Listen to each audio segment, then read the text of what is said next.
Hey, hello everyone. Welcome. Welcome for joining our event either in person or online over Zoom. My name is Jing Chen. I'm an assistant professor of political science here at NYU Shanghai. Today is my real honor and pleasure to introduce the speaker for our Center of Global Asia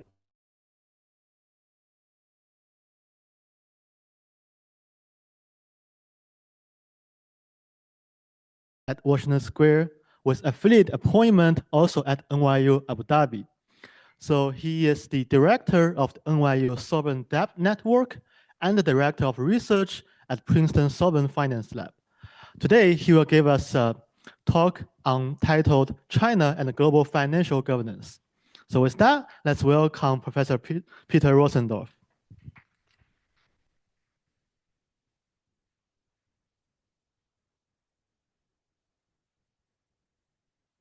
Jim, thank you so much for that kind introduction. This is on, it's working, is it? Yes? Okay, very good. Thank you to Tanzan for extending the invitation. I appreciate it. It's a great pleasure to be here and to explore NYU Shanghai. It's the first time I've been here, and it's a fascinating experience. I'm looking forward to talking today a little bit about some of the work that my colleagues and I have been doing at the NYU Sovereign Debt Network and at the Princeton Sovereign Finance Lab, where we are very interested broadly in understanding the political economy of sovereign debt. The fact that our study of debt largely has come from the economists and somewhat the lawyers over the most recent period. And we've begun to think very carefully about both the domestic politics as well as the geopolitics, the international politics associated with a variety of issues of sovereign debt. So what I thought I would do is just set the stage a little bit for you to tell you sort of a little bit about what the stylized facts are, what we currently observe in the world when it comes to how governments borrow. But we can step back for a second and recognize that governments spend money. It's probably one of the primary functions that governments have. And in order to spend money, they need to raise this money, and they raise money from taxes. They raise money from resource rents. It could be oil or other minerals of various kinds. Sometimes they get money given to them in terms of foreign aid. And a fair amount of the time, governments borrow money in order to spend, right? And governments spend money. I'm going to pull up some notes and just for a second.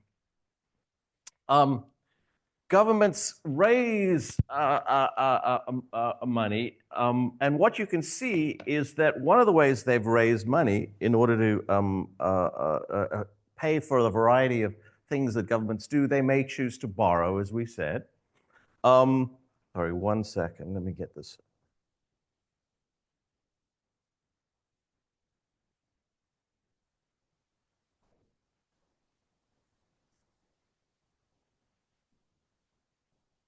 There we go.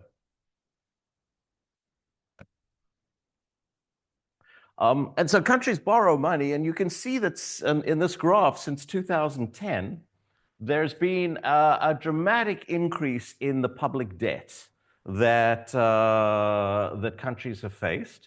But most importantly, what you'll notice is that public debt has grown much faster in developing countries than it has in developed countries, all right? And one of the reasons for this, right, is that governments may choose to engage in financial borrowing rather than taxing their own publics in order to pay for the kinds of products and goods and services that they like. Because taxes, right, solve the problem of being able to buy what you need to buy for this particular moment, whether it's to build infrastructure or to invest in productive assets or to smooth consumption or expenditures. But what happens is that taxes may indeed be politically unpopular. And instead, borrowing allows you to shift the burden of repayment of those obligations into the future and onto future generations. So while economists may often argue that there is what's called a Ricardian equivalence, that is, it doesn't matter whether you tax today or you tax tomorrow, the net effect will be the same. It may well be that the political consequences of that intertemporal transfer are indeed very different. So the first thing to notice is this massive increase in the amount of public debt. And the second thing to notice is indeed that there's been a dramatic increase in the diversity and the heterogeneity of the creditors, of the entities from which these developing countries are borrowing. You can see that prior to about 2008, most developing countries were borrowing from the multilateral development banks like the World Bank, or they may have been borrowing from what we call the Paris Club. These are the other sovereign lenders, right? These are the other rich countries, the US, Britain, Western Europe, and others who've been lending money to these developing countries. But then after the global financial crisis in approximately 2008, you can see that things started to change quite dramatically. And instead of there being just largely two kinds of debts, as far as these countries are concerned, right? We see the rise in a variety of other lenders. Most importantly, we see that for developing countries, access to the bond market suddenly expands.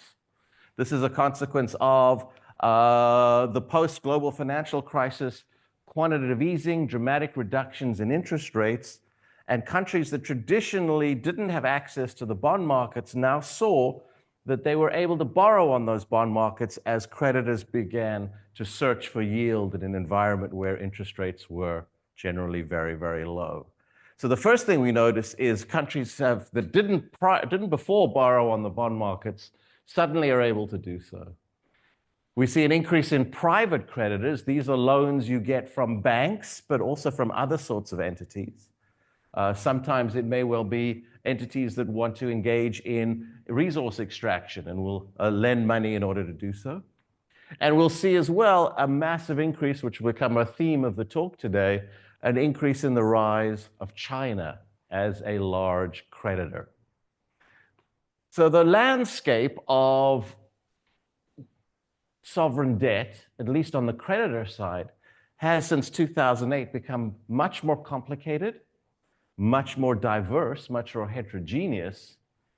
And this has benefits for borrowing countries in many ways, right? Borrowing countries now have options. They can borrow from a variety of sources. They're not simply restricted to one or two. This allows them to even bargain these various suppliers of credit, or to bargain with them, or to play them off against one another. There are certain benefits to the developing countries of now having an increased set of choices about who they might borrow from.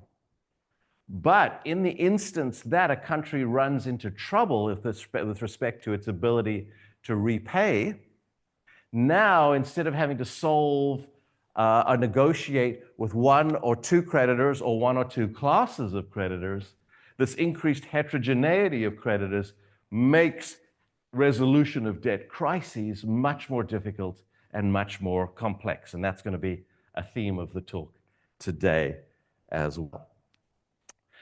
Another thing to note, and I made reference to this earlier, right, is that at least for a short period here in the late 2000s, China becomes the largest official creditor, right?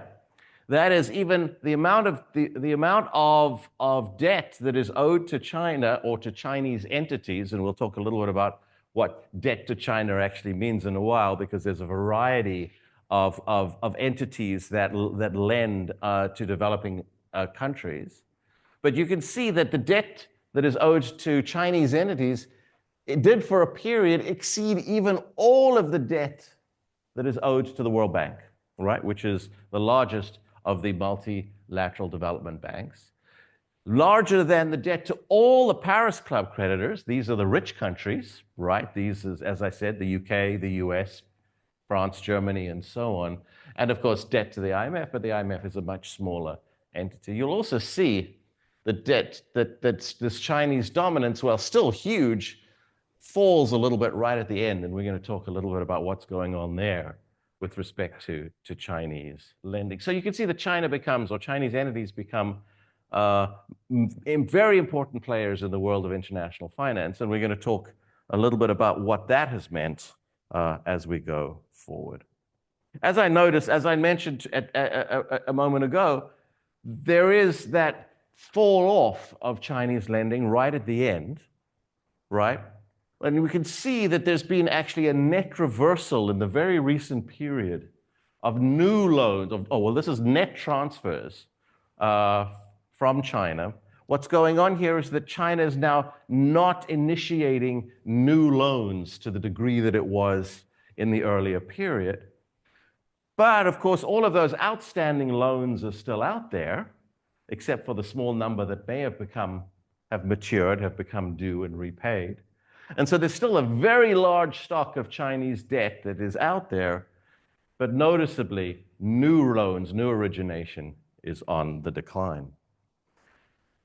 All right, why do we care about all of these patterns? Why does it matter for us, and why should we think that studying this is an important thing to be doing?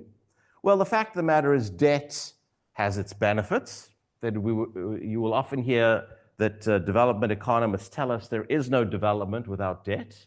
You want to build a port or a bridge or a road, you can't do it out of current period tax revenues. You need to borrow, much in the same way that almost any entity that wants to produce an asset that will yield returns into the indefinite future, you may need to borrow in order to provide that today.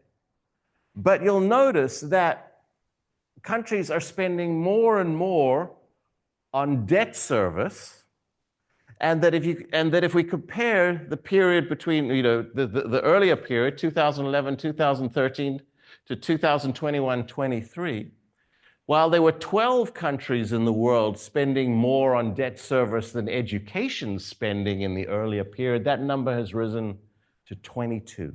22 countries in the world are spending more on servicing their debt than they spend on education. And the same is true when it comes to health spending in the developing world. There were 34 in the earlier period. There are now 45 countries spending more on debt service, that is the interest and repayment on debt that's coming due, than was the case earlier on, right? 45 to 34. This is an incredible burden on these countries, right? And in fact, we can see that there are a large number of countries in sub-Saharan Africa that are spending more on debt service than on health spending. In sub-Saharan Africa alone, we could see, I don't know how many that is, but all of these countries have these orange bars that go above 1, suggesting that they are spending more on debt service than on health. These are enormous burdens. And so what it means is that the governments here are making choices about how to manage their debt burden. They're clearly making the choice to repay, perhaps at the cost of the health and education of their own publics. This fundamentally, of course, it suggests a political choice. Why might this be a politically optimal strategy for governments to choose to repay their loans, right, when they know that it could in fact be devastating or maybe detrimental to their political survival? And so this leads us to think a little bit about the politics that are associated not only with the decision to repay, but we could go back even further and think about the decision to originate loans in the first place. And finally, we can think about the possibility that politics might matter in the decisions to default on one's loans entirely. And so we think about this in terms of the life cycle of sovereign debt, going from the decision to how to borrow, and whether to repay, and how to deal with debt distress, all of which we think are political phenomena. And again, that's going to be a running theme.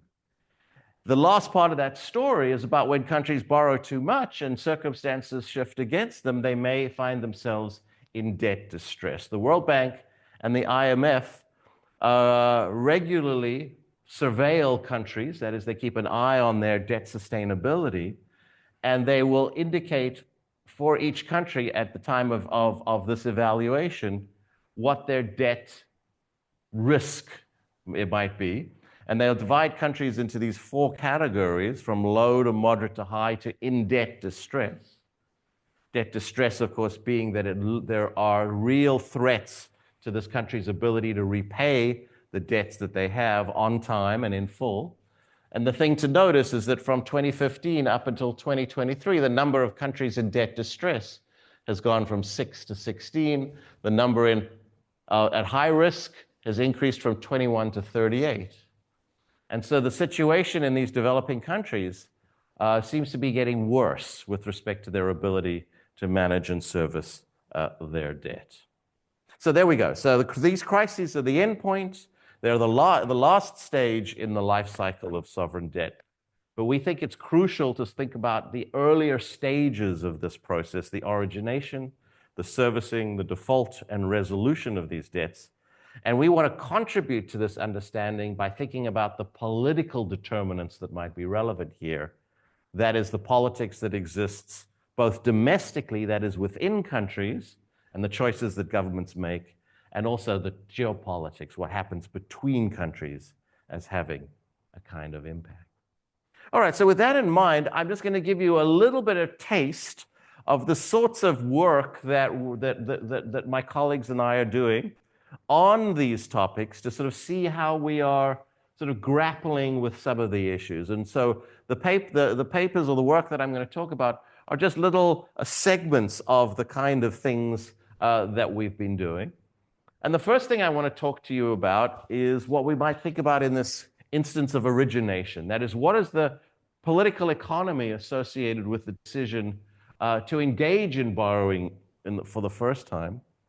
And I'm going to tell you a little bit about what the rise of China has meant, right, in terms of how countries borrow.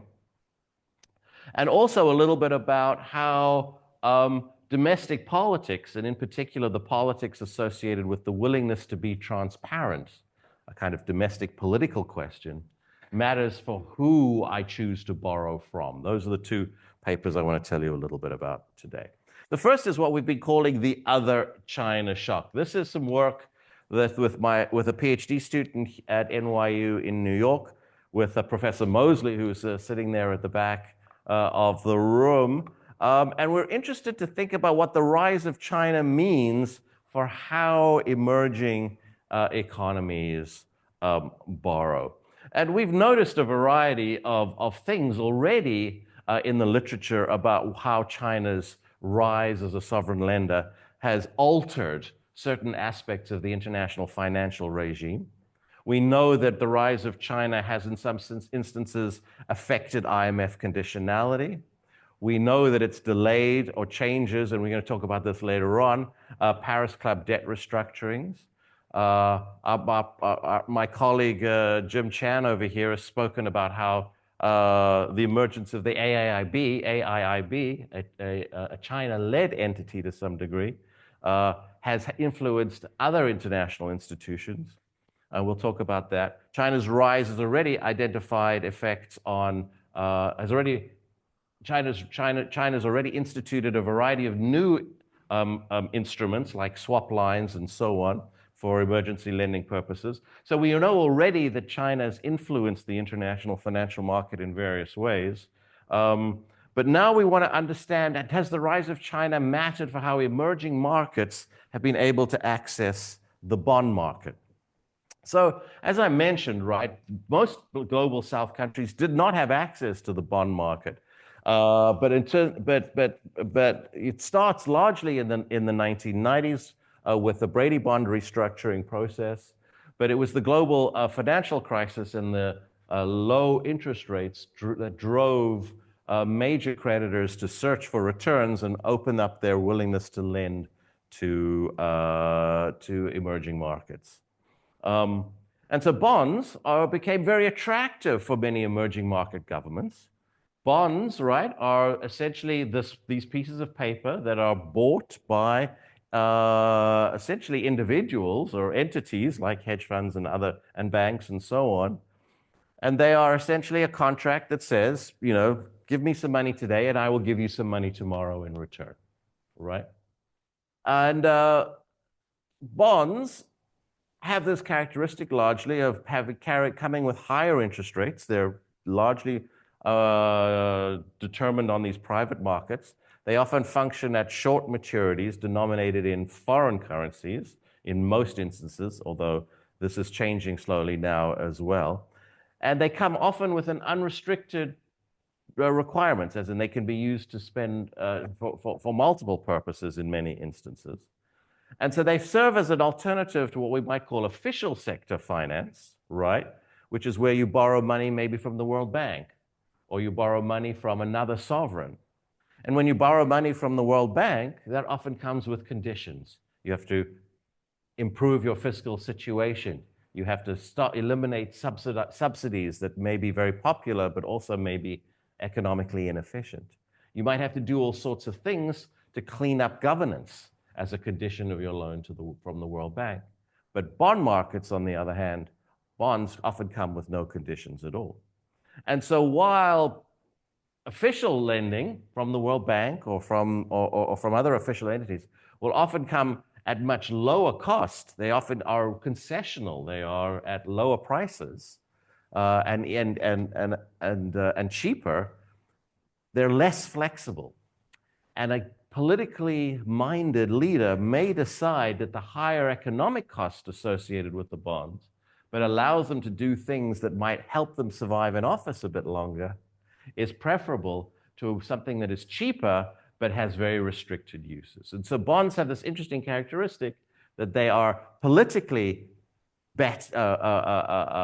more desirable, but they're economically more expensive.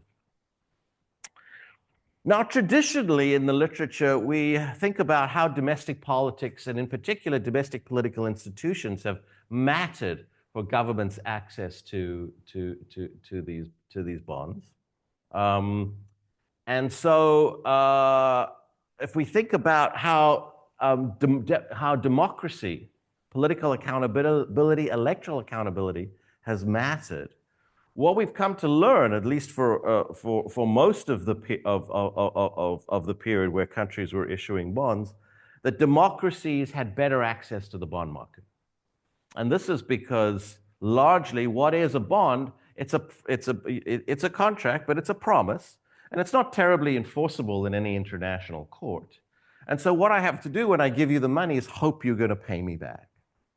Now, it turns out that democracies, for various reasons, are able to make commitments that are more credible, right? Because of the processes of electoral accountability and otherwise, right? Democracies are better able to make credible commitments. This becomes clearer when we look at the spreads, that is the relative price of bonds or borrowing by democracies in the international bond markets. Democracies can buy a little more cheaply. And so this has become very much known as the democratic advantage. Professor Mosley and her colleagues there showed us in 2019 that this is contingent, and this is contingent on global liquidity, right? That is, the democratic advantage matters when money is tight. That is, if it's very difficult to borrow money because it's expensive, the global liquidity conditions are tight. If I'm a country and I need to borrow some money and I wish to go to the bond markets, well, the creditors are going to say to me, how reliable are you? Do you deserve this money? How can we be sure you're going to pay it back? And you can say, well, we're democratic. When we make promises, we hold them, because if we don't, our electorates remove us from office. Okay? And so that the democratic advantage was contingent on liquidity conditions. In periods where liquidity was flush, where money was flowing, where there was a search for returns by creditors, right, the democratic advantage ceases to function. All right, so that So investors were paying scant attention to the risks posed by non-democratic institutions. Well, if we think about the rise of China and Chinese finance, let's also think about it as an alternative source of liquidity. And does it have similar effects on the democratic advantage?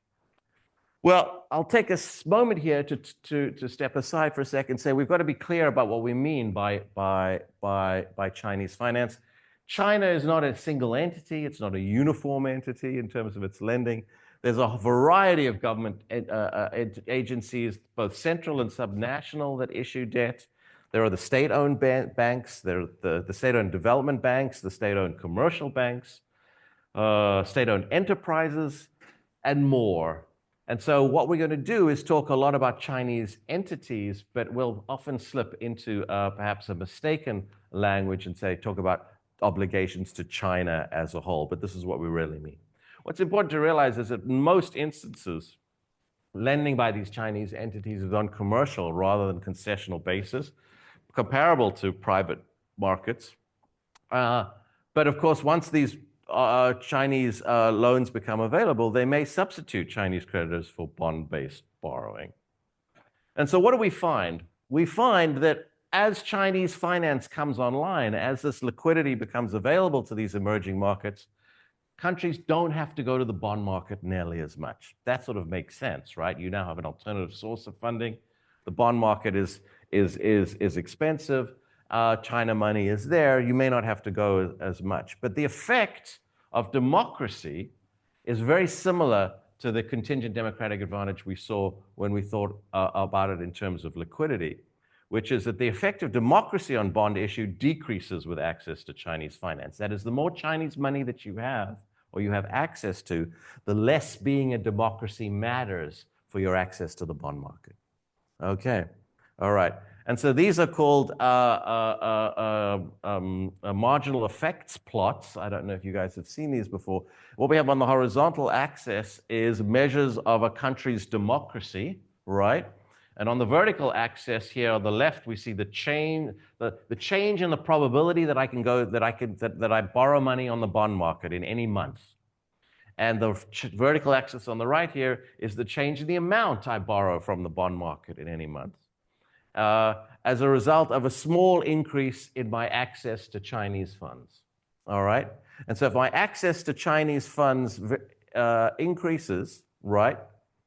If I have more Chinese money available because Chinese lenders are willing to lend, does being a democracy help me borrow more, right? And you can see that if I'm highly democratic score, the probability that I go to the bond market or the probability that I borrow more is actually negative. So it has a small negative effect, meaning that the effect of democracy is actually to lower my access to the bond market when Chinese money is available, but that it's really only in the autocratic case where access to China, and so it's only so the effect here is the reverse of what we would have expected in the democratic advantage. All right. So the marginal effect of Chinese finance on private bond issue declines with democracy. Chinese finance appears to blunt the democratic institutional advantage in the bond markets by reducing democracy's need for private market capital. All right. So you can see, so China comes online, interacts with domestic political institutions to fundamentally change the way countries borrow money.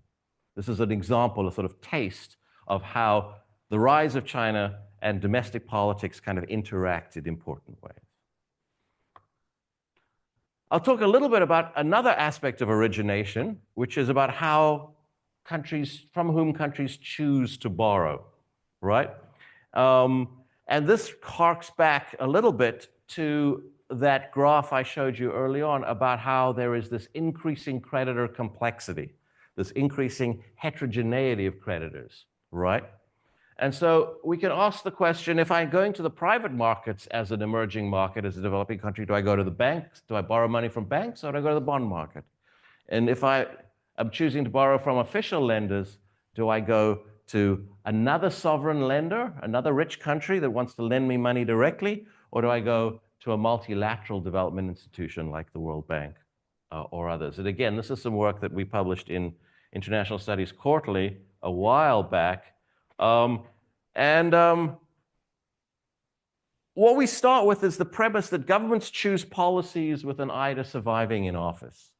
And so everything you do, whether it's borrowing, whether it's taxation, how much to borrow, from whom you wish to borrow, we start from sort of the fundamental political science notion that governments do things because it enhances their survivability in office. And this is true across institutional types. We're going to focus a little bit on what we call opacity or transparency. And this is the degree to which governments make information about economic policy, the degree to which they make information about policy and outcomes widely available. Governments don't like to make information too available.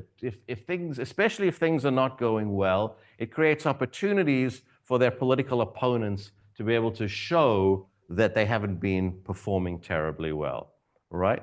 And if governments overborrow in particular, or they find themselves in distress, this is a wonderful opportunity for political opponents to rally opposition to the government.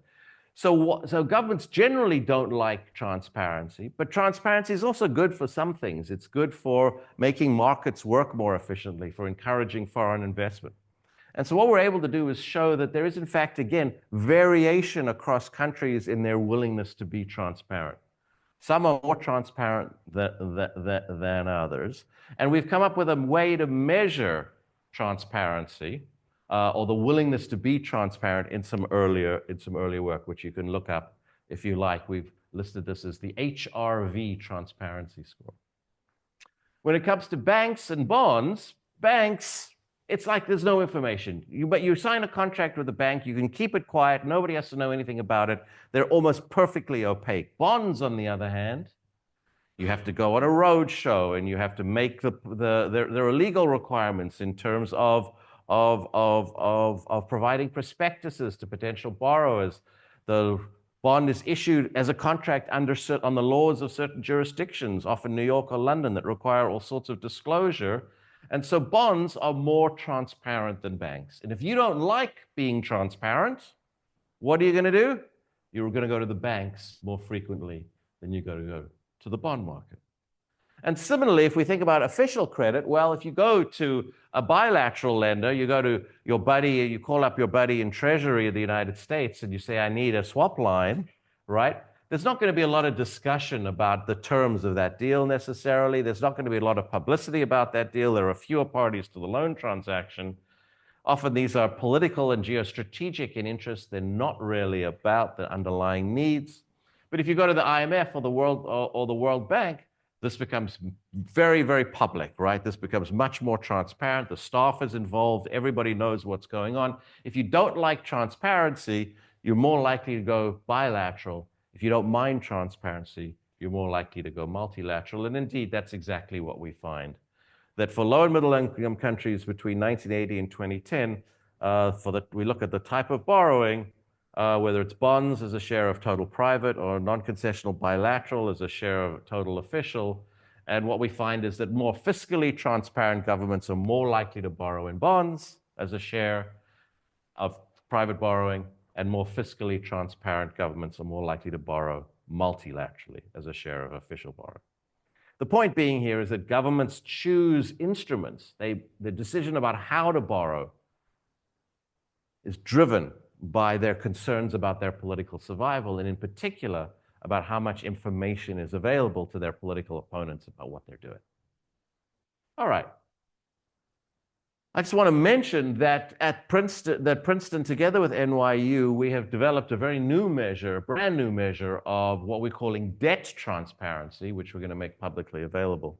And this is just a little taste to show you what the average Princeton NYU debt transparency index looks like in the periods between 1995 and 2022. All right. Debt sustainability.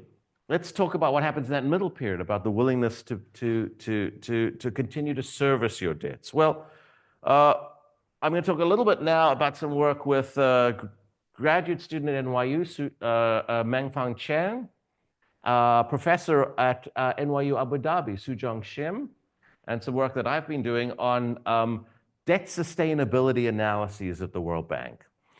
The World Bank and the IMF together produce a debt sustainability analysis report for 78 poorer countries. This is very important because it shapes risk perceptions, and countries that are in debt distress, IMF World Bank debt sustainability analysis is a precondition for a lot of the negotiations and the discussions that take place around a restructuring and reorganization. And what we find here is that if a country that is receiving a debt sustainability analysis is more geopolitically aligned with the United States, then that debt sustainability analysis produced by the IMF and the World Bank together will generate easier terms. And this is consistent with things that we've seen in prior work, where states that are aligned with the United States receive more loans from the World Bank and the IMF with fewer conditions and are dispersed faster. We've seen similar effects if you vote with the United States on the United Nations Security Council. We know that at the Asian Development Bank, if you're more aligned with Japan, you'll get better treatment. And there is some emerging evidence that the same is true with respect to China and the Asian Infrastructure Investment Bank. There's some important work by your professor, Jing Shan here, together with Jim Freeland and Zhao, published in an international organization not that long ago, where it shows that if you're a founding member of the AIIB, which is in 2016 was 57 members, those countries experienced a temporary decrease in World Bank projects, a kind of parting of the ways between countries that accessed AIIB funds and World Bank funds. The point being that hegemonic influence at these international organizations affects how countries behave. I'm going to show you a little bit that these debt sustainability analyses also can be subject to hegemonic influence, right? And what we look at here is we look at the distress risk assessment. That is, countries are graded in these DSAs into their categories. Remember that chart I showed earlier on about low, moderate, high, and in distress? And we also looked at the text of the DSAs and the baseline scenario tables, which come with key macro indicators and so on. And what do we find here? Is that lower income countries that are more aligned with the United States and less aligned with China receive more favorable DISC ratings, DSA ratings, risk rating, more positive sentiments in the text, and more optimistic debt to GDP forecasts. So this is not an uncommon finding in international relations where major powers influence the function and behavior of international organizations. But we also considered something that happened in 2010, where there was an IMF quota reform that updated the voting power of China at the changed voting power, relative voting power of countries at the IMF. China saw the largest increase in its quota, which is highly correlated with its vote shares, right? They got an additional 2.3% quota share, so they had 6.4% of all the shares. The US quota share actually shrank. And while the US quota share is still significantly larger than the Chinese effect, this had very interesting effects on the degree to which US was able to exert hegemonic influence at the World Bank and the IMF.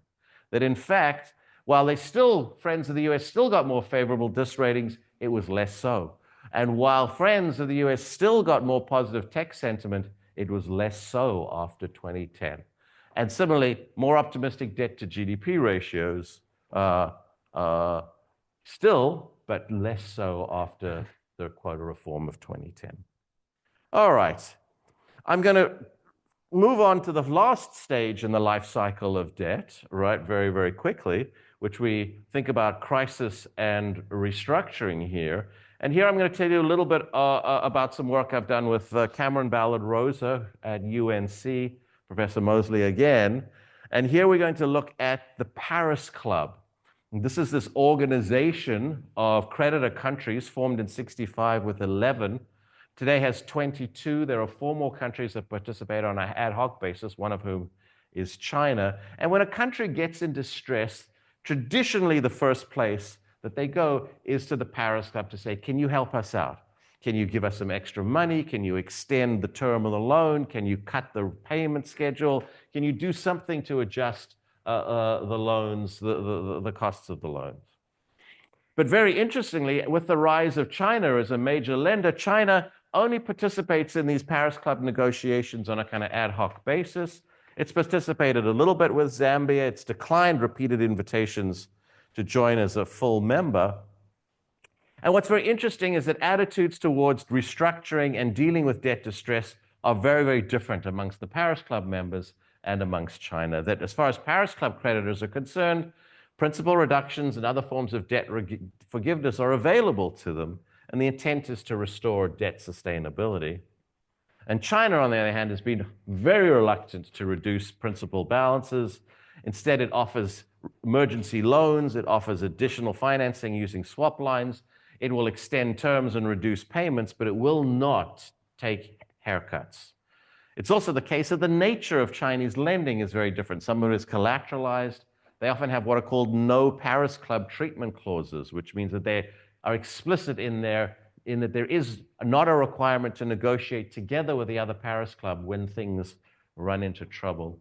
And there are big debates about whether Chinese debt has the same kind of seniority that does, say, World Bank debt. And so equitable treatment issues have become much more complex. So the rise of China has raised this question of how does creditor heterogeneity add to complexity when it comes to international organizations. And I'm going to skip some of these things. And what I'm going to show you is that governments that have more debt to China are less likely to conclude Paris Club debt restructurings. That is, it's very clear that if the presence of Chinese debt, the presence of a large amount of debt to Chinese entities, complicates the debt resolution process and appears to make a Paris Club agreement less likely. And once again, we look at the geopolitical effects, the heterogeneous geopolitical effects, and we find that these are stronger for countries that are geopolitically distant from the US. That you are not an ally of the US, and you have a lot of debt to China, and you run into trouble, you're not going to get a deal from the Paris Club, or you're less likely to get a deal from the Paris Club. All right, and so there you go. There's another marginal effects plot. The farther you are from the United States in terms of your geopolitical alliance, the less likely it is you're going to get a Paris Club agreement for a small increase in the instance that you have larger Chinese debt. All right. There are other outcomes that are important. So well, I think we're going to skip that for now. But I do want to say that this doesn't mean that China is not cooperative in the sense that China certainly acts bilaterally and on an individual basis with countries that run into debt distress. They just don't run through the Paris Club process by and large. And so you can see there's been a dramatic increase in Chinese debt restructurings, right? In the later period, it just hasn't happened. It's been happening bilaterally rather than via the standard Paris Club negotiation process. All right. All in all, what I hope to leave you with is this idea that sovereign debt has these important political dimensions, and that if we overlook them, we won't have a full and complete understanding of all aspects of debt, the life cycle of debt that I've been talking about, right? And in particular, the political things that we think matter are the domestic political institutions, and we spoke a little bit about the democratic advantage and how that declines with the rise of China as a lender. Geopolitical rivalry seems to matter. I didn't really go into that very much in the Paris Club story, but why might it be that the Paris Club lenders are less inclined to offer help to a country in distress when it has a lot of outstanding debt to China? Well, it may well be that if the Paris Club, the US, Britain, France, Germany, offers haircuts, reductions in principal, eases up the financial burden, what might that country do with the extra funds at its disposal? Use it to service the outstanding Chinese obligations, right? And so this problem of failure of creditor coordination also happens to have these geopolitical dimensions where you don't want countries using the money that you would put to developmental purposes instead to pay off these Chinese entities. And you're much less likely to do that if the country in question is not an ally of the United States and is closer geopolitically to the United States. And so geopolitical rivalry matters for how debt crises are resolved, and that is something that we need to pay attention to. And I also wanted to mention that debt transparency is going to become is already a very important part of this process. That governments make choices about how transparent they wish to be. It's often a function of their domestic political conditions, and this is going to matter for how they borrow, how quickly debt resolution is going to take place, and what sort of instruments that they use. And I'm going to stop there because I think I've run out of time. Thanks very much.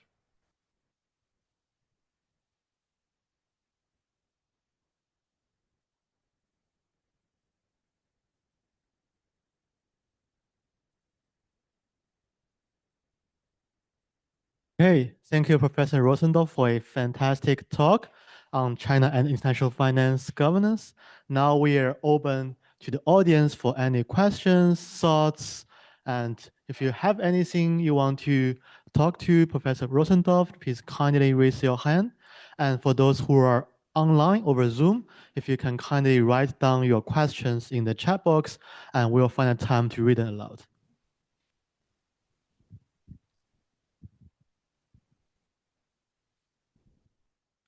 Thank you so much, Professor Rosendorff. I'm sorry if I mispronounced your last name for the lecture.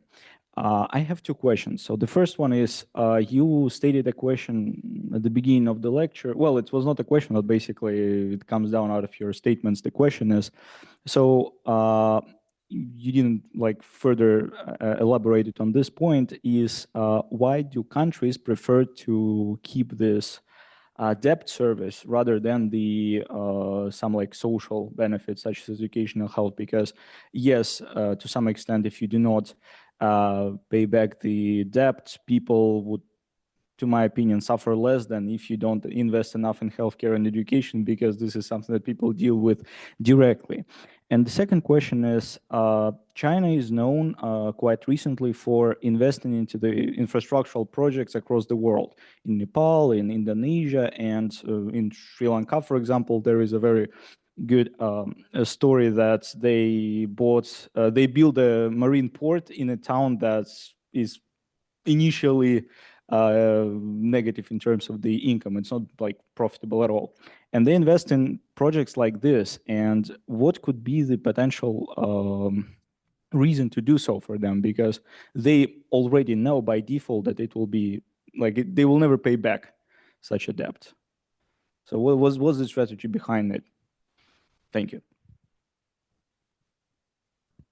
Should I go ahead? Your second question, do you mean what's the reason for China to non-profitable projects? I think that for reasons that are very similar to the US and to other multilateral development banks, there is clearly an interest in developmental outcomes, right? But it's also clearly, we've come to learn that at the same time that the US, that after the global financial crisis, right, which was the period in which we saw massive increases in bond issuance and bond borrowing, this coincides with a big increase in Chinese overseas lending. It started a little bit earlier, but that's really where Belt and Road takes off. And we know a little bit about this period, that the Chinese government was concerned somewhat about a contagion that the global financial crisis might spread into the Chinese economy, and worked to provide lots of liquidity. And now suddenly there was a need for Chinese asset managers to find good use for this excess liquidity that was in the system. And so we saw this incentive for Chinese lenders to find projects around the world that might potentially have positive returns. And in most instances, they do. In most cases, the money that is paid is indeed paid back with interest as was expected. But in some instances, it was not. And you can see that I think in the recent period, this reflection of Chinese reductions in new loans in the very recent period is a reflection that maybe the predictions about the creditworthiness of some of those loans needed reevaluation. All right. We've also come to learn that Chinese domestic economic development is sometimes uneven in the sense that the amount of steel or the amount of concrete or the amount of other production materials, early stage materials, is often greater than the domestic economy can absorb. And in these periods where Chinese productive capacity is large relative to what the local economy can grab, this is a moment where Chinese entities often extend greater loans abroad for these kinds of infrastructure projects on the condition that the project uses these Chinese inputs into the production process. All right? So it's a way of dealing with the excess capacity that exists in the Chinese economy. And so that's another reason why often the loans are extended in order to deal with mismatches within the domestic Chinese economy. In most cases, it gets repaid. I think that the Chinese government is learning a lot, or these Chinese entities are learning a lot about governance problems in many of these loans, and are now, to a significant degree, much, much better at choosing projects than perhaps it was early on in terms of being sure that it gets repaid. That answers your second question. The first question was, why do the emerging markets, the developing countries, continue to repay their debts even when the burdens are extraordinarily high, right? And there's no single answer to that question. We can certainly say that any decision to default can be incredibly, or it's often very, very costly, right? If we take a look at some of the most recent defaults, Zambia, Ghana, and others, it takes years and years for those negotiations to work out. All of the creditors have to get involved. We have to find a plan that satisfies everybody. And in that period, right, the country very rarely has access to the international financial markets and can't borrow to do the kinds of things that it needs to do to smooth expenses or build or invest in new projects, or build a new hospital or build a new road or build a new port that it needs to do. And so this can have devastating impacts on the domestic economy. And so to the degree that governments care about the economy-wide issues, they may do that. It's also the case, however, that governments care about the political issues as well. And here's where they have to worry about the domestic holders of the debt. If much of the debt, say, is held by your domestic banks, your own banking system, and you choose then to default, then you're putting the capitalization of your domestic banking system at risk. And if your banking system fails, then economic activity collapses. So you may not want to default because you worry about how a debt crisis now turns into a banking crisis, which has generic economic effects. Or at the very least, it may well be that the people who are most likely to be affected, the people who need access to international markets, the people who run the domestic banks, are also the people who bankroll your survival in office, right, or your political supporters. And you don't want to upset them as well. And so that's why you repay, even though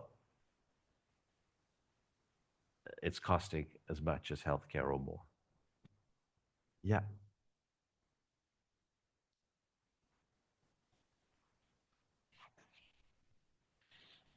Okay, I guess I have two questions as well. So the first one, so in China, on the domestic side, you have, I guess, like PSL, pledged supplementary lending, where the Chinese central bank gives discounted loans to the four big Chinese development banks.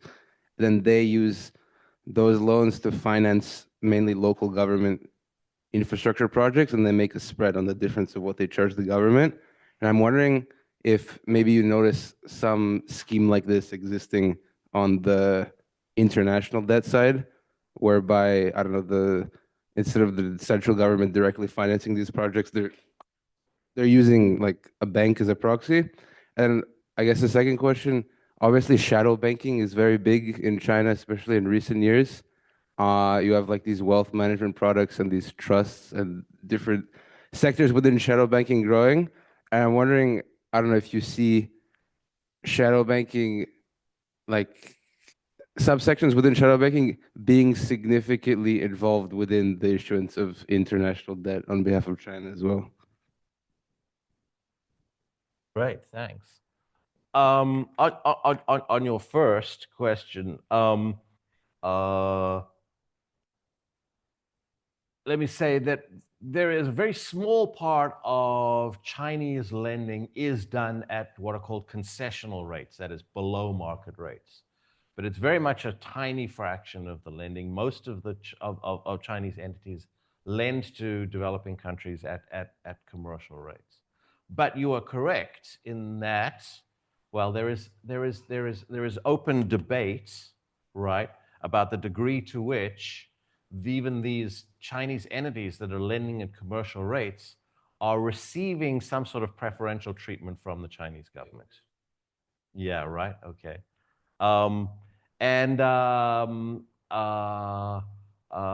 These entities are often argue that they are not receiving any kind of preferential treatment.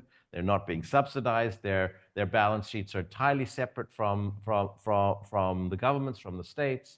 That like commercial banks elsewhere, they take deposits and they make loans. There's nothing coming out of the government budget, and therefore they should be treated as commercial entities. But this is but other creditors recognize that these entities are not quite the same as a pure commercial bank, that they may be receiving at some level some sort of government support, and don't want to don't want to treat them on that same basis, right? And so while I don't know anything particular about any of this, I know this is an area of great debate, certainly within the Paris Club, about how to treat some of these Chinese entities. As far as the shadow banking system in China, that's absolutely fascinating, but I don't know much about that at all. Yeah. There's a question here. Shall I read it? Okay. Okay, so we have a question online from Zhao Wang. So the question says, "Hi, Professor. Very systematic and insight speech. Thank you. My name is Zhao Wang and do also do research in the field of aid, development finance, and public debt, and has participated in a workshop on sovereign debt and development financing yesterday. My question is, why did the reversal of Chinese lending happen in 2019, the time point earlier than the COVID-19?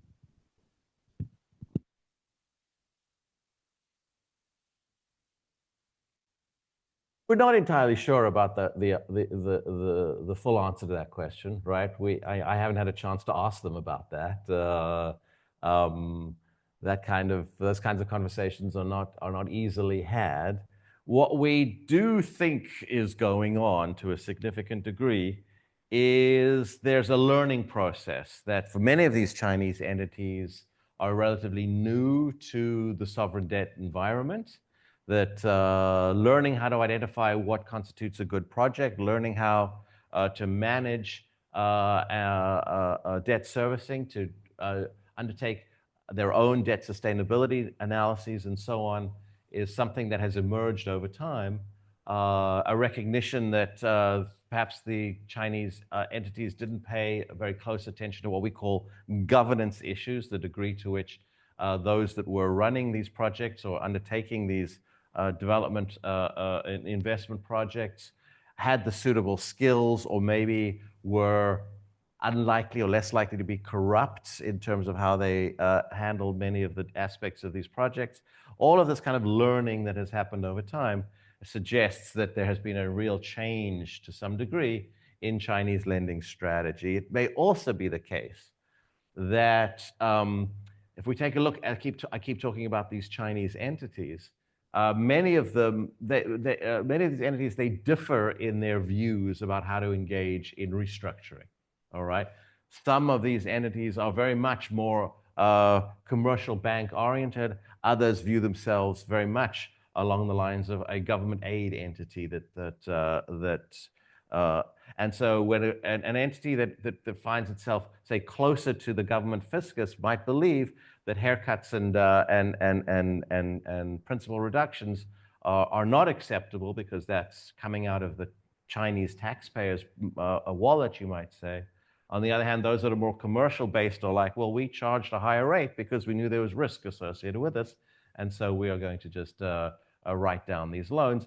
It may well be that the within China bargaining is shifting, right? About how the common understanding is about how these Chinese loans should be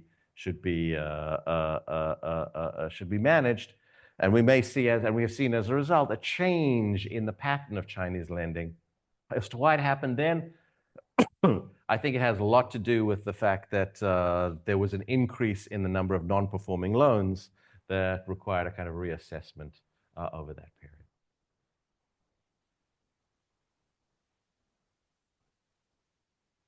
So, Professor, very informative speech. I'm wondering if you think that the politicians are mainly motivated, they care more about their political survival in terms of their debt instrument choices. So if there have been any studies on voter sentiment or voter preference when they say citizen in assumed country, they prefer to choose US money over other kinds of loans or multilateral banks. Because I'm a big fan of Korean drama and I've seen the IMF bailout have been talked about a lot in Korean movies or TV shows. They really have a kind of traumatic impression on that period. So I'm very interested in this variable as well. Thank you.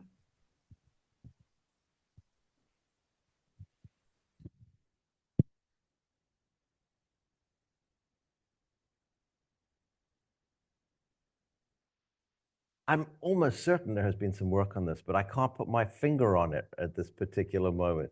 Is there something that comes to mind on voter attitudes to instruments? Oh, yeah, the microphone. Yeah. Yeah. Certainly at the point of austerity or debt restructuring, right, there's often a lot of anti-IMF sentiment, right? And so Sujong Shim at NYU Abu Dhabi has this forthcoming book where she argues that on the side of bond market investors, they're more convinced that a country will actually follow through on its IMF program if there's greater public support for the government.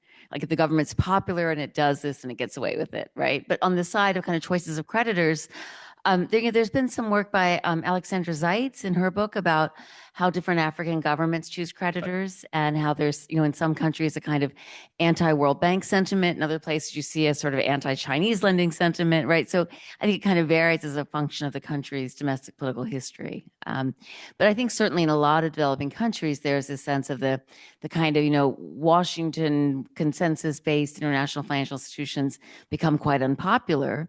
And so that might drive governments either to go to the private bond market or to go to a Chinese-based entity or somewhere else. Okay, now back to your talk. Thank you. Right, and of course, Jim reminded us yesterday of some work by our friend and common co-author, Jim Vreeland, right? Which, in some instances, governments choose the unpopular route, right? Because while it may damage their political support in the short run, by going to the IMF that may be domestically politically unpopular for a moment, it allows the government to blame this external entity for reforms it wishes to make that might enhance their long-term political survival. So you go to the IMF, you tie your hands, you say, the IMF made me do it, but look at how better, and sure, some people are going to be harmed. I've got to remove the bread subsidy. I've got to remove the petrol subsidy. I've got to remove all of these things that you were liking. But once we get rid of these subsidies and we allow market forces to operate more efficiently, we'll see a better allocation of resources and the economy will grow faster in the longer run. Sometimes that happens too.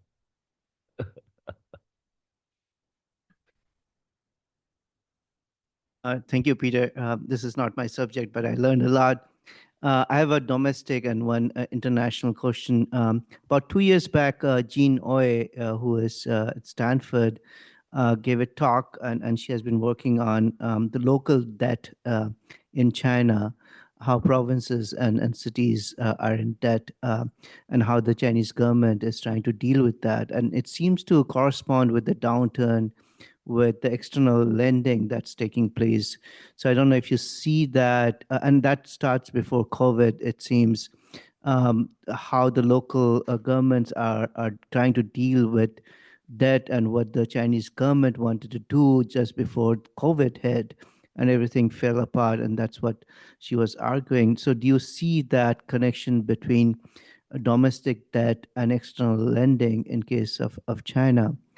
And my second question is, where do you stand with this idea of Chinese debt trap that has been part of a huge amount of discussion, both by pro and anti-Chinese economists? I don't know much about domestic Chinese lending and the domestic banking system, except for the kind of high-profile collapses in the real estate industry in China that left a lot of banks holding non-performing loans as a result. I'm absolutely sure that Chinese banks that find themselves under distress because on the basis of their local Chinese loans failing, that may aggregate in very important ways about to Chinese entities' willingness to lend internationally. If you find yourself undercapitalized domestically, that's going to reduce your incentives to want to lend internationally. But I don't think these are necessarily the same entities, but I imagine that there's some sort of connection within the financial system that makes that likely. I don't really know enough about this, but I can imagine that is probably an important part of that explanation for Chinese aggregate retrenchment in terms of its lending. Absolutely. Chinese debt trap diplomacy, I think, is what you mentioned here, right? And this is the notion that Chinese entities are lending to these developing economies. These economies run into trouble. They find it difficult to repay their loans. And in return, China extracts something of value or importance. And so the question is, what might that be, right? We have not seen any instance really of Chinese government or the Chinese lender taking control of a port or an asset in place, right, in return for a loan that hasn't been paid, right? So in that sense, it's not an explicit kind of extraction in return for failing to pay a debt. We have learned, however, in recent work by Anna Gelper and others, that an extraordinarily high proportion of the debt from these Chinese lenders is collateralized, okay? And that means that repayment is attached directly to the revenues that may be generated from a country's oil production or a country's resource exports. Moreover, we've learned that in many, many of these instances, the resources that are being attached, the revenue flows that are being attached to these loans, bear no relationship to the infrastructure or project that might have been the source of the loan in the first place. And moreover, the lender, requires that the banks that manage the resource flows, the oil revenues, are Chinese banks, okay? And even further, in some instances, require that the government essentially put an equivalent amount of the value of the loan into the Chinese bank ahead of time that will sit there as a kind of bond over repayment. Now, is this Chinese debt trap diplomacy? No, but this is, right, a particular set of circumstances where these Chinese obligations, these Chinese loans, are very tightly attached to these resource flows within these countries. What does this do to a country's willingness or ability to restructure its other debts should it run into trouble? Well, these other lenders no longer can rely on the fact that their oil price is going up because the oil revenues are already attached to the Chinese obligation. Okay. And so these heavily collateralized loans add to the complexities associated with restructuring and negotiation and resolution in ways that we haven't seen before. Now, is there something bad or wrong about this? No, it just all that's happened is it just adds to the complexity of the situation. It raises all sorts of questions about what we call comparability of treatment, right? In some sense, by making these kinds of loans connected, highly collateralized in this way, the Chinese have managed to elevate their priority in repayment over and above even, say, the World Bank, where the World Bank has always argued that they are first in line. So yes, it's not as explicit as many have argued, but certainly the Chinese have been very innovative in finding ways to elevate their claims above others.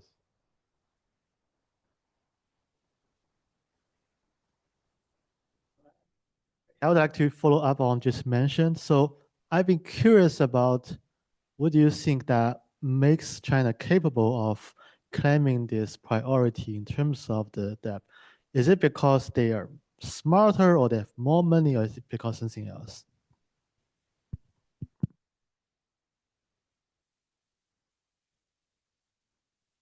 I mean, I think we can just think of this as a kind of innovation, much like a technological innovation.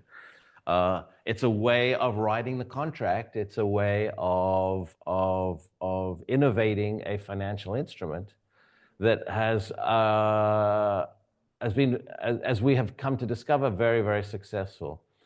It turns out that many of these contracts were not publicly available. We didn't know very much about it, and it's only largely as a result of the hard work by the people at ADATA at William and Mary, using all sorts of sophisticated tools where a lot of these contracts have been uncovered, that we've learned much more about them. So we're very much concerned about the lack of transparency that's associated with these contracts. But there's no question that this does mark an innovative way of dealing with the sovereign risk that's associated, or the repayment risk that's associated with many of these loans. So if it's because innovation and because we don't know that before, should we expect other creditors to do that in the same way in the future?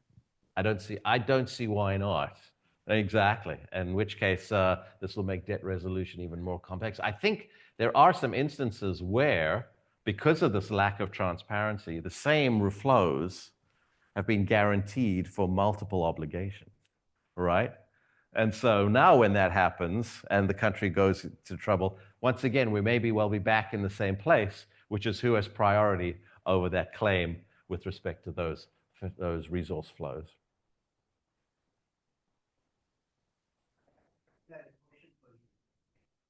Where does CGA fit into all this? Why did China have to create? But this is what you work on. Yeah. It's a question for me or? No, you go ahead.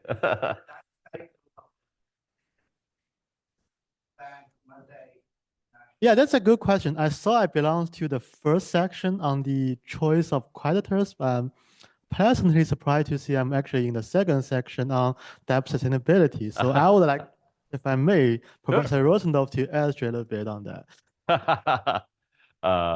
Well, I was trying to show that the geopolitics matters in the way that these international institutions function. And I was doing that in the context of the Paris Club. But you're absolutely right. Your paper is really about who gets loans from these international organizations. And in particular, if you were seen to be too close to China, in that you were willing to cooperate with China at the time of the formation of the AIIB, the World Bank kind of penalized you by being less likely to offer you some loans. But that was a temporary phenomenon that seems to have eased over time. Is that right? Yes. It's also conflated with COVID, so we don't know exactly, what happens. Yeah, if I may add, I would like to add that. So a lot of discussion today focus on like these bilateral creditors. So we look a lot on China's bilateral lendings, on the Paris Club, and then we somehow bring in the World Bank and put them side by side with China, with Paris Club. So I think what we add by looking at the AIB is that you actually have this counterparty of the World Bank, which is another multilateral bank of 111 members now, and which is initiated by China and without United States and Japan. So I think that should be always in the discussion especially when we are talking about the World Bank and where the role of China emerging markets fits in this kind of multilateral sovereign financing landscape. Absolutely.